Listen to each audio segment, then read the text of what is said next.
રામાયણ છે ને, રામાયણ બાપુ એ આપણો એક જીવનનો કેળો છે. કેળો કેવા દીકરા હોય, કેવા ભાઈઓ હોય, કેવી વહુ હોય, કેવા માવતર હોય, એ જોવું હોય કે રામાયણમાં. અને રડેલો ન ખાવું હોય મહાભારતમાં મરો. હા, મહાભારત શું કે છે? કૃષ્ણ ભગવાને દુર્યોધનને કીધું કે હસ્તિનાપુરની ગાદી તમે લઈ લ્યો, પણ 5 ગામ તો આપો, અમને ખાવું શું? એ કે હોના નાકા એની જેટલું નથી દેવું. એ કે તો બાજવું પડશે, કે દેવું નથી. અત્યારે તમે જોવો ખરો ખર દુર્યોધન નથી.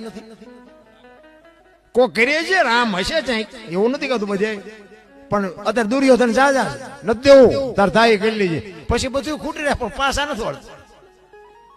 નથી એક વેચ જમીન હાટું હગો ભાઈ હગા ભાઈ મારી નાખે. ધરતી રાજા રામની કોઈની પૂરી કરી નહીં, આશાની માથે રાણા રમી ગયા ને કાંઈક વહી ગયા નિરાશ. એક જાય ઉપર, એક જાય માઇલ, પણ જમીન તો અહીંયા પડી હોય.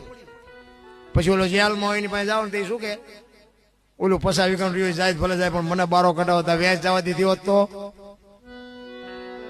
તારે મોડું થઈ ગયું.